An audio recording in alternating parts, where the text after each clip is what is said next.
Hindi audio book में आपका स्वागत है। आप believe your self Hindi audio book सुनने जा रहे हैं। पिछले चैप्टर में हम ड्रीम चैलेंज के बारे में डिस्कस कर रहे थे। इस चैप्टर में हम सेल्फ बिलीव को सपोर्ट करने वाले एलिमेंट्स के साथ साथ इसके लिए बैरियर खड़ा करने वाले एलिमेंट्स के बारे में भी बात करेंगे।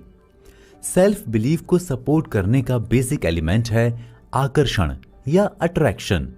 नेचर की हर चीज में अट्रैक्शन है। नेचर की हर एक चीज किसी ना किसी चीज को अट्रैक्ट करती है।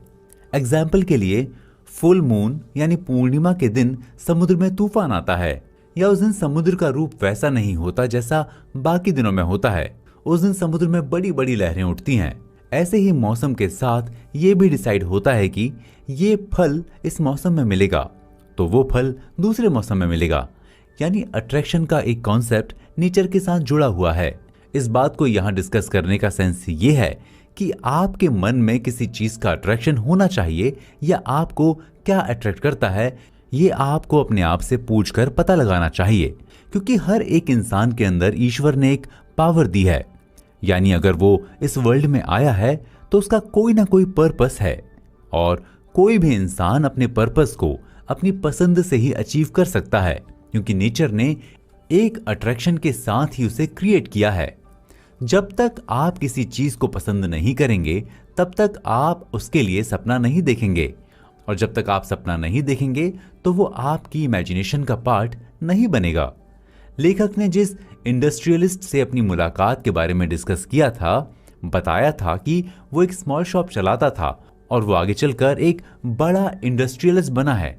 लेखक ने बताया कि उस इंडस्ट्रियलिस्ट के सक्सेस में अट्रैक्शन का इंपॉर्टेंट रोल था। उसे अपने सपने से रिलेटेड चीजें अट्रैक्ट करती थीं। उसके सपने के लिए जरूरी था कि उसके पास आइडिया हो, पैसा हो, लोग हों। इसलिए वो इन चीजों के प्रति एक अट्रैक्शन फील करता था। और जब तक आप किसी चीज से अट्रैक्ट नहीं होंगे तब तक आप किसी चीज को अट्रैक्ट भी नहीं कर पाएंगे। लेखक ने बताया कि उस इंडस्ट्रियलिस्ट ने अपने लक्ष्य को पूरा करने के लिए वर्कर्स को, बिजनेस के आइडियाज को, लोगों को अपनी तरफ अट्रैक्ट करना शुरू किया। यानी वो लोगों से शेयर करता कि वो जो करने जा रहा है वो कितना इंपॉर्टेंट है। ऐसा करने के लिए उसने इमेजिनेशन को बेस बनाया। वो कल्पना करने लगा कि वो जिससे मिल रहा है उसे क्या कह के इम्प्रेस कर रहा है। कल्पना में भी वो ये भी सोच लेता है कि जिससे वो अपनी बात शेयर कर रहा है उसका क्या रिस्पॉन्स होगा, फिर उसके अनुसार वो रिप्लाई करता है। इस तरह अपनी इमेजिनेशन की इतनी प्रैक्टिस कर ली कि उसके लिए अपने लक्ष्य को अचीव करने का प्रोसेस इजी होता गया, और एक दिन वो अपने सपने को अचीव करने में सक्सेस भी हो जाता है। इसलिए अगर आप अपना सपना पूरा करना चाहते हैं तो आपको इसकी प्रैक्टिस करनी होगी कि आप कैसे किसी को अपनी तरफ अट्रैक्ट कर सकते हैं। लेकिन ये आप तभी कर सकते हैं जब आप किसी आइडिया, किसी चीज और लोगों के प्रति अट्रैक्ट हों। और जब आपके प्रति लोग अट्रैक्ट होते हैं तब आपका सेल्फ बिलीव स्ट्रांग होता है। अट्रैक्शन पर डिस्कस करते हुए हमारे सामने एक वर्ड आया था, लक्ष्य, मतलब गोल। लास्ट चैप्टर में हमने बाइबल के रेफरेंसेस से जोसेफ के बारे में डिस्कस किया था। जोसेफ ड्रीमर था, और जो रियल ड्रीमर होता है उसके लिए मन में इमेज, सीन और लक्ष्य यानी गोल्स होते हैं। सेल्फ बिलीव के लिए लक्ष्य या गोल एक इंपॉर्टेंट एलिमेंट है। लक्ष्य ही हमारे सपनों की दिशा को डिसाइड करता है। हम जब भी कुछ चाहते हैं तो उसे पाने के लिए हमारे मन में सपने चलने लगते हैं। ये सपने हमें करेज देते हैं। इन सपनों से हमें हैप्पीनेस भी मिलती है। लेकिन अगर हम अपने सपनों को पूरा करने का कोई लक्ष्य नहीं रखेंगे तब ये सपने एक टाइम के बाद हमारी मेंटल पावर को, मनोबल को कमजोर भी करते हैं, और हम एक दिन अपने सपनों से दूर चले जाते हैं। लक्ष्य का सेंस सिर्फ ये नहीं होता कि हमें कुछ पाना है। लक्ष्य का कनेक्शन टाइम से है। अगर हम किसी भी लक्ष्य के लिए टाइम डिसाइड नहीं करेंगे तो उस लक्ष्य को अचीव करने में हमें जरूरत से ज्यादा टाइम लग सकता है। यानी आपका टाइम बर्बाद हो सकता है। ऐसे में आप अपनी लाइफ के लिए जो लक्ष्य डिसाइड करते हैं उसके लिए एक टाइम भी डिसाइड करना पड़ेगा। जब तक टाइम डिसाइड नहीं होगा तब तक आप फुल डेडिकेशन के साथ उस लक्ष्य को पूरा करने में अपना टाइम, अपनी एबिलिटी को यूज नहीं कर पाएंगे। एग्जाम्पल के लिए आपने अपने लिए लक्ष्य रखा है कि आपको इंडिया टीम के लिए क्रिकेट खेलना है। क्रिकेट एक लिमिटेड एज तक ही खेला जा सकता है। ऐसे में आपको पहले एक टाइम डिसाइड करना होगा कि इस टाइम तक हम अपने कॉलेज के लिए खेलेंगे, उसके बाद किसी क्लब या किसी कोचिंग को ज्वाइन करेंगे, फिर स्टेट लेवल पर खेलेंगे, क्योंकि आपको इंडिया टीम तक पहुंचने के लिए कई बैरियर को क्रॉस करना होगा। ऐसे में अगर आप अपने लक्ष्य के लिए टाइम डिसाइड करते हैं और उस टाइम तक उस लक्ष्य को अचीव नहीं कर पाते, तो आप अपना एनालिसिस करते हैं कि ऐसा क्यों नहीं हुआ, क्यों आप भी स्टेट लेवल में भी खेलने के लिए सेलेक्ट नहीं हुए। आप जैसे ही इन बातों को एनालिसिस करेंगे, आपको अपनी वीकनेस का पता चलेगा। हो सकता है आपको और अच्छे ट्रेनर की जरूरत हो, यह भी हो सकता है कि आपको और फैसिलिटी की जरूरत हो, यह भी हो सकता है कि आप अपने निर्धारित समय से पहले ही उसे पूरा कर लेते हैं। इससे आपको अपनी स्ट्रेंथ का भी पता चलता है। यानी सिर्फ टाइम डिसाइड करने से ही आप अपने लक्ष्य को पूरा करने से रिलेटेड जो भी आपकी वीकनेस और स्ट्रेंथ है उसका पता चल जाता है। इसलिए आपके पास एक ऐसा लक्ष्य होना चाहिए जिसमें निर्धारित समय हो। लेकिन निर्धारित समय में किसी काम को कैसे पूरा किया जाए, इसके लिए क्या जरूरी होता है, तो चलते हैं हम अपने नेक्स्ट चैप्टर पर। मैं आपका दोस्त चेतन और आप सुन रहे हैं बेस्ट सेलर बुक स्वयं में विश्वास की ऑडियो बुक समरी। तो चलिए चलते हैं अपने नेक्स्ट चैप्टर पर। नमस्कार दोस्तों, मैं हूं चेतन और आप सुन रहे हैं बेस्ट सेलर बुक स्वयं में विश्वास की ऑडियो बुक समरी। इस बुक को लिखा है जोसेफ मर्फी ने। पिछले चैप्टर में हमने सेल्फ बिलीव को इंप्रूव करने के लिए अट्रैक्शन और लक्ष्य यानी गोल के बारे में डिस्कस किया था। इस चैप्टर में हम लक्ष्य को सपोर्ट करने वाले अदर फैक्टर्स के बारे में डिस्कस करेंगे। जब हम अपने लिए कोई लक्ष्य डिसाइड करते हैं तो उसके लिए एक निर्धारित समय भी डिसाइड करते हैं। निर्धारित टाइम में पूरा करने के लिए समर्पण या डेडिकेशन की जरूरत होती है, क्योंकि जब तक हम किसी काम में डेडिकेशन के साथ लगेंगे नहीं, तब तक हम उसे पूरा नहीं कर पाएंगे। क्योंकि हम जब किसी लक्ष्य को डिसाइड करते हैं तो ये पॉसिबल नहीं होता कि उस लक्ष्य को अचीव करने के लिए सारा फेवर हमारे साथ ही हो, यानी हम जो कुछ भी करते जाएं वो स्मूथली होता जाए, ये पॉसिबल नहीं है। क्योंकि हर इंसान डेली किसी ना किसी प्रॉब्लम को फेस करता रहता है। ऐसे में किसी भी लक्ष्य के सामने कई टाइप्स के बैरियर खड़े हो जाते हैं। पहला बैरियर तो यही होता है कि हमें बिलीव ही नहीं होता कि हम अपने लक्ष्य को अचीव कर पाएंगे, क्योंकि लक्ष्य तो हम उसी का डिसाइड करते हैं जो हमारी लिमिट से बाहर है या जिसे हमें अभी अचीव करना है। ऐसे में हम कोई भी काम स्टार्ट करते हैं तो पहले हमें बैरियर ही दिखाई देते हैं। हमारे मन में कई तरह के डाउट चलने लगते हैं। इसके लिए लेखक ने बताया है कि ईश्वरीय अवधारणा या डिवाइन कॉन्सेप्ट को अगर हम अपनी चेतना से एस्टैब्लिश करेंगे तो हम कई तरह के डाउट से फ्री हो जाएंगे। क्योंकि जैसे ही हम डिवाइन पावर को फील करते हैं तो हम पाते हैं कि हमारे अंदर जो भी इमोशंस हैं, ड्रीम्स हैं, वो सिर्फ हमारे नहीं हैं, इसमें कोई डिवाइन कनेक्शन है। एग्जाम्पल के लिए जैसे नेचर के साथ होता है, पानी को लेते हैं। पानी का सोर्स नदियां और समुद्र हैं, लेकिन पानी सिर्फ नदियों और समुद्रों के लिए ही नहीं होता है। पानी से इस धरती पर प्राणियों का जीवन जुड़ा है। इसके साथ ये भी एक फैक्ट है कि पानी नदियों और समुद्र में मिलता तो है, लेकिन इसके बनने में नेचर के कई एलिमेंट्स का कंट्रीब्यूशन होता है। बारिश के मौसम में बारिश होना, सर्दी में बर्फ पड़ना, और ये सब कुछ ऑटोमेटिकली नेचर से ऑपरेट होता रहता है। और ये नेचर इतना अमूर्त मतलब एब्स्ट्रैक्ट होता है कि अगर उसे समझने की कोशिश की जाए, अगर उसे फील किया जाए, तो हम एक डिवाइन कनेक्शन को फील करते हैं। इस फीलिंग को या इस समझ को कई थिंकर्स और फिलोसोफर्स ने अपने अपने तरीके से एक्सप्लोर भी किया है। इस बुक के लेखक जोसेफ मर्फी ने बताया है कि डिवाइन फीलिंग से ही हम अपने अंदर एक स्पिरिचुअल सोर्स को फील कर पाते हैं। जब हम अपनी चेतना में स्पिरिचुअल सोर्स को पाते हैं तो हम फील करते हैं हम जो कुछ भी कर रहे हैं उसका कनेक्शन एक डिवाइन पावर से है।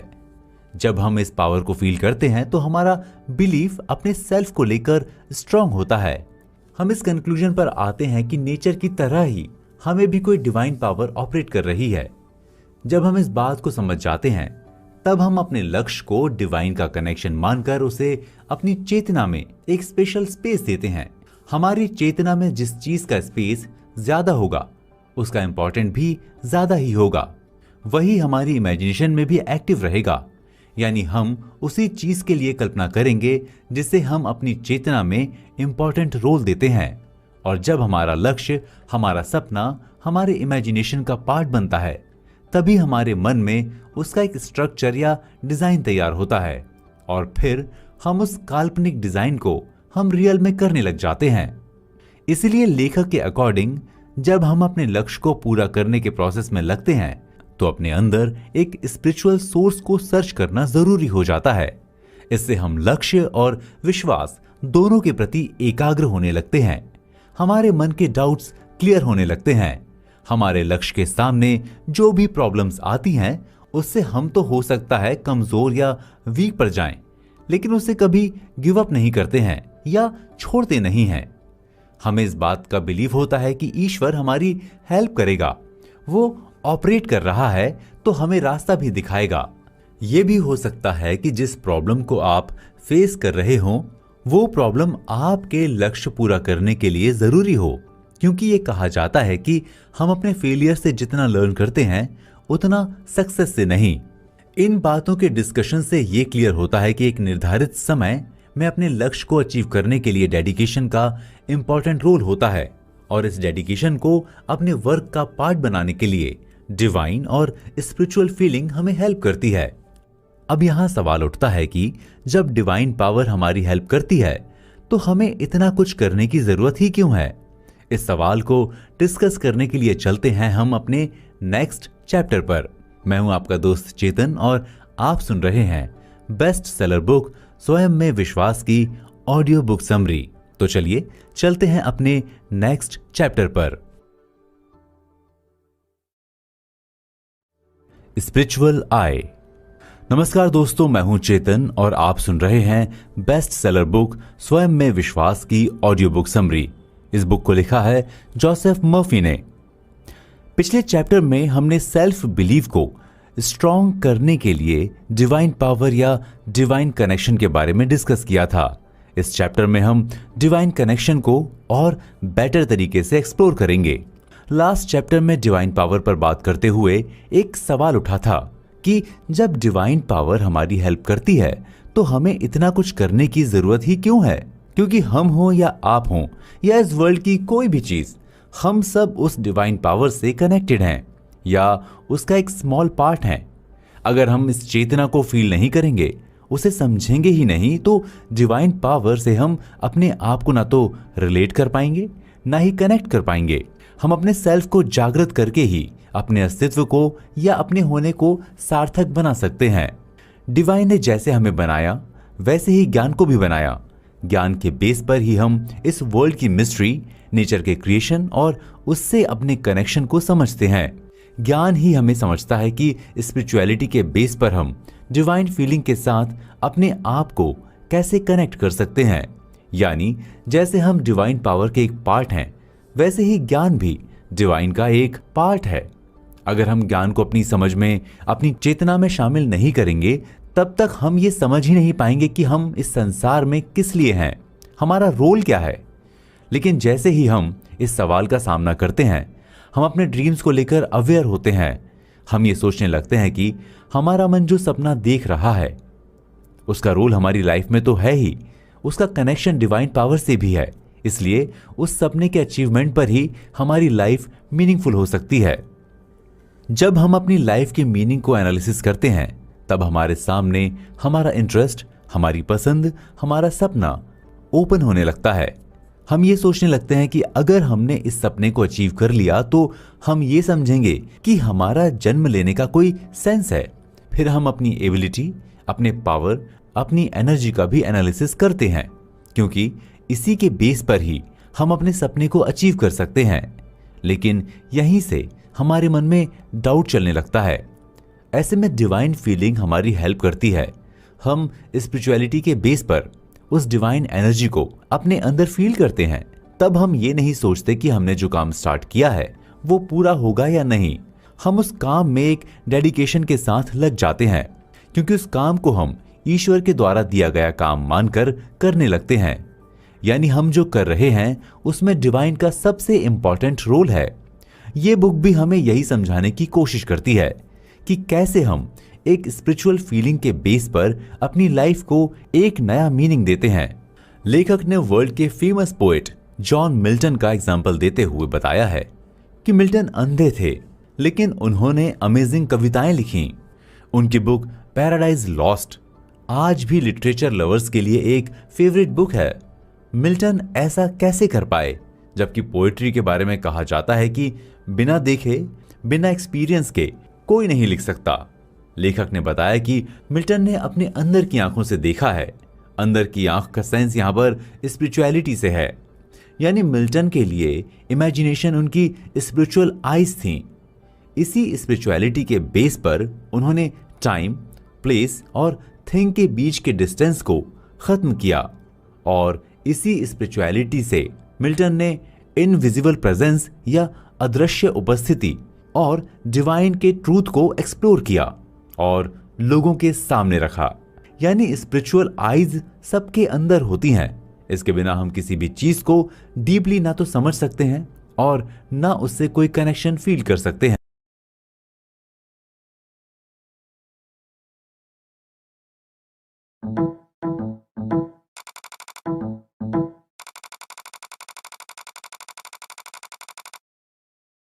को लिखा है जोसेफ मर्फी ने, स्पिरिचुअल आई।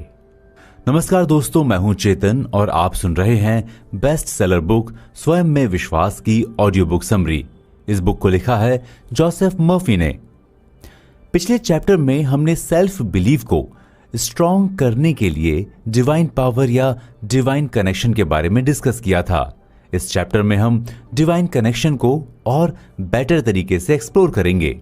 लास्ट चैप्टर में डिवाइन पावर पर बात करते हुए एक सवाल उठा था कि जब डिवाइन पावर हमारी हेल्प करती है तो हमें इतना कुछ करने की जरूरत ही क्यों है?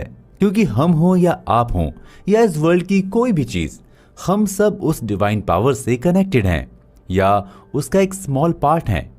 अगर हम इस चेतना को फील नहीं करेंगे, उसे समझेंगे ही नहीं, तो डिवाइन पावर से हम अपने आप को ना तो रिलेट कर पाएंगे, ना ही कनेक्ट कर पाएंगे। हम अपने सेल्फ को जागृत करके ही अपने अस्तित्व को या अपने होने को सार्थक बना सकते हैं। डिवाइन ने जैसे हमें बनाया वैसे ही ज्ञान को भी बनाया। ज्ञान के बेस पर ही हम इस वर्ल्ड की मिस्ट्री, नेचर के क्रिएशन और उससे अपने कनेक्शन को समझते हैं। ज्ञान ही हमें समझता है कि स्पिरिचुअलिटी के बेस पर हम डिवाइन फीलिंग के साथ अपने आप को कैसे कनेक्ट कर सकते हैं। यानी जैसे हम डिवाइन पावर के एक पार्ट हैं, वैसे ही ज्ञान भी डिवाइन का एक पार्ट है। अगर हम ज्ञान को अपनी समझ में, अपनी चेतना में शामिल नहीं करेंगे, तब तक हम ये समझ ही नहीं पाएंगे कि हम इस संसार में किस लिए हैं, हमारा रोल क्या है। लेकिन जैसे ही हम इस सवाल का सामना करते हैं, हम अपने ड्रीम्स को लेकर अवेयर होते हैं। हम ये सोचने लगते हैं कि हमारा मन जो सपना देख रहा है उसका रोल हमारी लाइफ में तो है ही, उसका कनेक्शन डिवाइन पावर से भी है। इसलिए उस सपने के अचीवमेंट पर ही हमारी लाइफ मीनिंगफुल हो सकती है। जब हम अपनी लाइफ के मीनिंग को एनालिसिस करते हैं, तब हमारे सामने हमारा इंटरेस्ट, हमारी पसंद, हमारा सपना ओपन होने लगता है। हम ये सोचने लगते हैं कि अगर हमने इस सपने को अचीव कर लिया तो हम ये समझेंगे कि हमारा जन्म लेने का कोई सेंस है। फिर हम अपनी एबिलिटी, अपने पावर, अपनी एनर्जी का भी एनालिसिस करते हैं, क्योंकि इसी के बेस पर ही हम अपने सपने को अचीव कर सकते हैं। लेकिन यहीं से हमारे मन में डाउट चलने लगता है। ऐसे में डिवाइन फीलिंग हमारी हेल्प करती है। हम स्पिरिचुअलिटी के बेस पर उस डिवाइन एनर्जी को अपने अंदर फील करते हैं। तब हम ये नहीं सोचते कि हमने जो काम स्टार्ट किया है वो पूरा होगा या नहीं। हम उस काम में एक डेडिकेशन के साथ लग जाते हैं, क्योंकि उस काम को हम ईश्वर के द्वारा दिया गया काम मानकर करने लगते हैं। यानी हम जो कर रहे हैं उसमें डिवाइन का सबसे इंपॉर्टेंट रोल है। ये बुक भी हमें यही समझाने की कोशिश करती है कि कैसे हम एक स्पिरिचुअल फीलिंग के बेस पर अपनी लाइफ को एक नया मीनिंग देते हैं। लेखक ने वर्ल्ड के फेमस पोएट जॉन मिल्टन का एग्जाम्पल देते हुए बताया है कि मिल्टन अंधे थे, लेकिन उन्होंने अमेजिंग कविताएं लिखी। उनकी बुक पैराडाइज लॉस्ट आज भी लिटरेचर लवर्स के लिए एक फेवरेट बुक है। मिल्टन ऐसा कैसे कर पाए, जबकि पोएट्री के बारे में कहा जाता है कि बिना देखे, बिना एक्सपीरियंस के कोई नहीं लिख सकता। लेखक ने बताया कि मिल्टन ने अपने अंदर की आंखों से देखा है। अंदर की आंख का सेंस यहां पर स्पिरिचुअलिटी से है, यानी मिल्टन के लिए इमेजिनेशन उनकी स्पिरिचुअल आइज थी। इसी स्पिरिचुअलिटी के बेस पर उन्होंने टाइम, प्लेस और थिंग के बीच के डिस्टेंस को खत्म किया, और इसी स्पिरिचुअलिटी से मिल्टन ने इनविजिबल प्रेजेंस या अदृश्य उपस्थिति और डिवाइन के ट्रूथ को एक्सप्लोर किया और लोगों के सामने रखा। यानी स्पिरिचुअल आइज सबके अंदर होती हैं।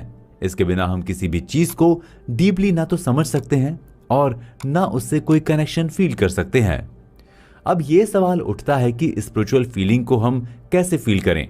इसके लिए हमें अपने नजरिए को चेंज करना होगा, क्योंकि जब हम अपने मन में स्पिरिचुअलिटी को फील नहीं करते हैं, तभी हमारे मन में यह सवाल उठता है कि हम स्पिरिचुअलिटी को फील कैसे करें। इसमें हमारा नजरिया हमें हेल्प कर सकता है।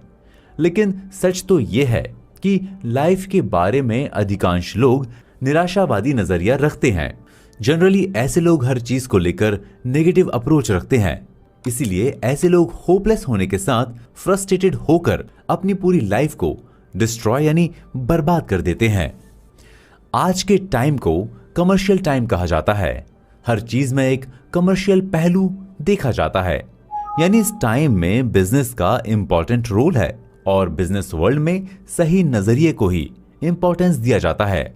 ऐसे में सही नजरिए के बिना सक्सेस को अचीव करना किसी को भी प्रॉब्लम में डाल सकता है। और जब कोई इंसान अपने नजरिए को लेकर प्रॉब्लम का सामना करता है तो उसका सेल्फ बिलीव टूट जाता है। उसे फील होने लगता है कि वो इस दुनिया के लिए बना ही नहीं है। ऐसे में ये इंपॉर्टेंट हो जाता है कि हम सही नजरिए के साथ साथ अपनी लाइफ में आगे बढ़ें। लेकिन सही नजरिए को हम कैसे डेवलप कर सकते हैं, इसे जानने के लिए हम चलते हैं अपने नेक्स्ट चैप्टर पर।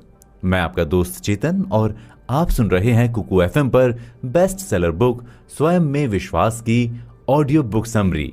तो चलिए चलते हैं अपने नेक्स्ट चैप्टर पर।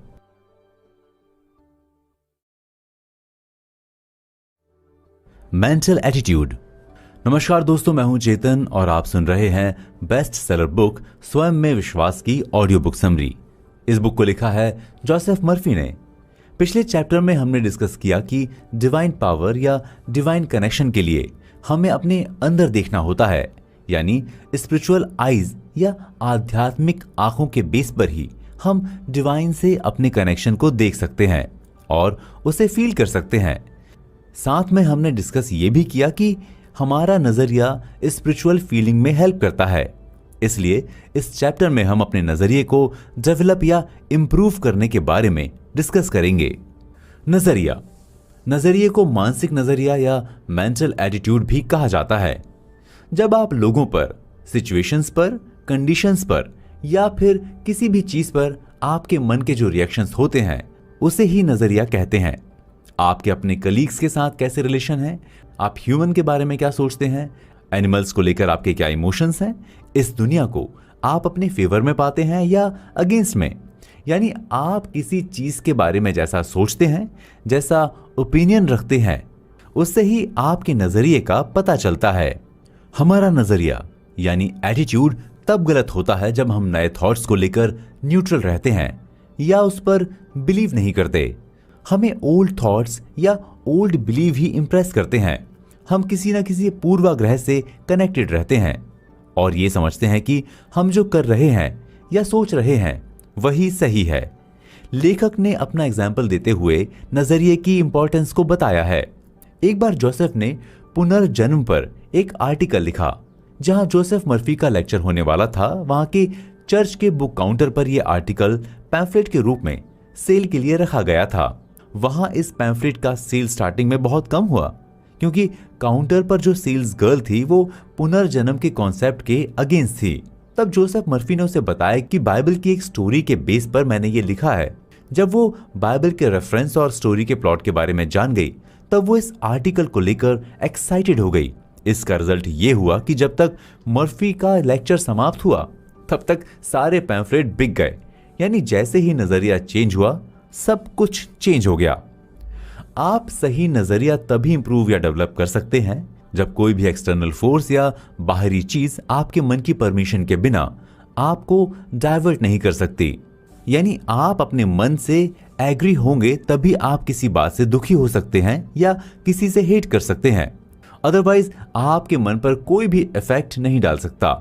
बाहर से जो भी सजेशंस आपके लिए आते हैं उस फोर्स में कोई पावर तब तक नहीं रहती जब तक कि उसे आप पावर नहीं देते। यहां पावर देने का सेंस ये है कि किसी एक्सटर्नल फोर्स को लेकर नेगेटिव अप्रोच रखना। एग्जाम्पल के लिए, जब आपको कोई गाली देता है या आपके बारे में कोई कुछ गलत बोलता है, अगर आप उसको लेकर परेशान होते हैं या रिएक्ट करते हैं तो वो एक्सटर्नल फोर्स पावरफुल हो जाता है, आपकी शांति खत्म होती है, आप एक्सटर्नल फोर्स के बारे में ही सोचने लगते हैं और उसी के अकॉर्डिंग आप अपना नजरिया रखते हैं। महात्मा बुद्ध ने कहा कि जब कोई आपको गाली देता है, अगर आप उस पर कोई रिएक्शन नहीं देते हैं तो गाली जिसने दी होती है उसी के पास चली जाती है, क्योंकि आपने उसे एक्सेप्ट ही नहीं किया बल्कि उसे इग्नोर किया। यानी आपके नजरिए का अप्रोच आपके पास है, उस पर आपका कंट्रोल है, तो आप एक्सटर्नल फोर्स से अफेक्टेड नहीं होंगे। कोई भी जब एक्सटर्नल फोर्स से अफेक्टेड नहीं होगा तब उसके मन से सारे डर, सारे डाउट्स निकल जाएंगे। वो अपने लक्ष्य से डाइवर्ट नहीं होगा और कंसंट्रेशन के साथ अपना काम करता जाएगा। ऐसे में उसे सक्सेस को अचीव करने से कोई नहीं रोक पाएगा और ना ही किसी प्रॉब्लम की वजह से वो अपने सपनों से दूर जाएगा। इसलिए आपको ये फील करना होगा कि आप अपने थॉट्स के ओनर हैं। सब कुछ आपके कंट्रोल में है। इमोशंस थॉट्स के अकॉर्डिंग चलते हैं और इमोशन से ही इमेजिनेशन और डिवाइन फीलिंग्स का कनेक्शन होता है। और अगर आपका थॉट्स ही गलत है या आपके नजरिए पर किसी एक्सटर्नल फोर्स का प्रेशर है और आप उसी से कंडक्ट होते हैं, तब आपके लिए आपका नजरिया इंप्रेसिव नहीं रह पाता। इसका सेंस ये है कि आप अपनी बैड सिचुएशंस के जिम्मेदार यानी रिस्पॉन्सिबल आप खुद ही हैं। आप अपने आप से सवाल कर सकते हैं कि क्या आप दूसरों के बारे में गलत सोचते हैं। अगर आप ऐसा करते हैं तो आप इसकी एनालिसिस करिए। आपको पता चल जाएगा कि आपके मन में नेगेटिव इमोशंस का फोर्स ज्यादा है और ये फोर्स आपकी हेल्थ और वेल्थ दोनों के लिए डेंजर है। लेखक ने बताया कि सर्कमस्टांसेस आप पर उतना ही अफेक्ट डाल सकते हैं जितनी आप उन्हें परमिशन देते हैं। इसलिए आप अपनी लाइफ तथा इस वर्ल्ड के बारे में अपना नजरिया चेंज कर लें, तब आपका लक आपके हाथ में होगा और आप अपनी आत्मा के कैप्टन बन सकते हैं। डिसिप्लिन और कंट्रोल इमेजिनेशन के बेस पर आप अपने इमोशंस के भी बॉस बन सकते हैं और इससे आपका सेल्फ बिलीव स्ट्रांग होगा। अब सवाल उठता है कि नजरिया इमेजिनेशन को कैसे इन्फ्लुएंस करता है। इसके लिए चलते हैं हम अपने नेक्स्ट चैप्टर पर।